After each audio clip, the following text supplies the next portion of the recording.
Bonjour, voici la suite de mon histoire, la petite fille abusée par les prêtres.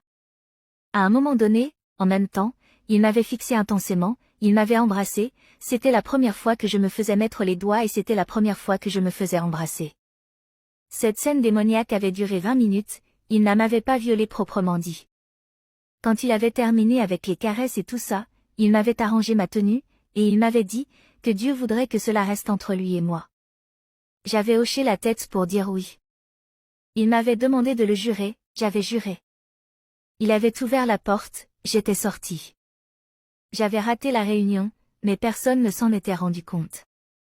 Quand j'étais arrivée chez moi, j'étais comme anxieuse, je n'avais aucune idée de ce qui s'était passé. Je me posais tellement de questions, j'étais tellement absente d'esprit, que ma mère avait remarqué que j'étais bizarre, elle voulait savoir ce qui se passait, mais moi, je disais et répondais qu'il n'y avait rien, j'avais juré auprès de Dieu, et ma mère me rappelait toujours, que lorsqu'on jure auprès de Dieu et qu'on les cette parole, Dieu nous punirait sévèrement, alors j'avais rien dit. Le temps passait, et à chaque fin de cours, le père Jean et moi, restions seuls en classe, c'était toujours la même chose, les caresses, les embrassades sur la bouche, les doigts dans mon vagin. Je n'osais jamais parler de ça à quelqu'un de peur de me faire punir par Dieu. Un jour, on devait avoir cours de catéchisme, le père Jean m'avait vu sur le chemin de la classe, il m'avait interpellé, m'avait dit, que Dieu avait prévu qu'il me fasse une énorme prière, et que l'on devait se retrouver qu'à deux, il m'avait demandé si j'avais apporté ma Bible, je l'avais fait sortir devant lui, il avait commencé à prier sur moi, là debout à la cour, puis il m'avait demandé de le suivre dans sa loge, pour poursuivre. Au sein des cours de catéchisme il y avait toujours cette règle de ne jamais aller dans les loges des prêtres, il y avait même des pancartes pour ça, donc j'avais un peu peur, mais il m'avait rassuré en me disant que je ne devrais pas avoir peur, que l'on faisait cela pour le Seigneur. Il m'avait amené tout doucement, je sentais qu'il était craintif et qu'il avait peur que l'on se fasse attraper. Mais on était quand même arrivé dans sa loge. Une fois dans cet endroit, c'était comme si on était dans une cellule, et une petite bibliothèque.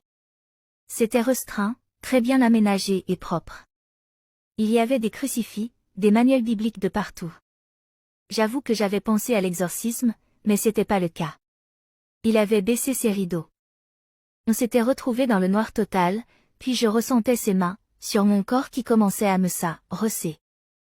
Il m'avait enlevé mon sac à dos, mon haut, ma longue jupe. J'avais à peine des seins à l'époque. Il m'avait enlevé ma brassière, et mon slip. Je m'étais retrouvée toute nue. Il avait allumé la climatisation. Il s'était mis à faire un peu froid, j'avais très peur, pendant ce temps il s'était déshabillé. Puis il m'avait tiré à lui sur son lit, et c'est là qu'il m'avait violé pour la première fois. C'était si douloureux, que j'avais pleuré et j'avais perdu du sang, beaucoup de sang sur son lit. Cela avait duré, 1 heure ou plus, je m'en souviens plus vraiment, car c'est un cauchemar que j'ai toujours voulu effacer de ma mémoire.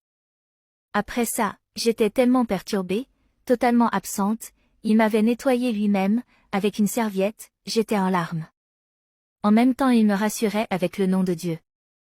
Je vous écris, je suis en larmes. Il me nettoyait, il m'avait habillée, j'avais très froid. Merci d'avoir suivi, à bientôt pour la suite. Merci de vous abonner.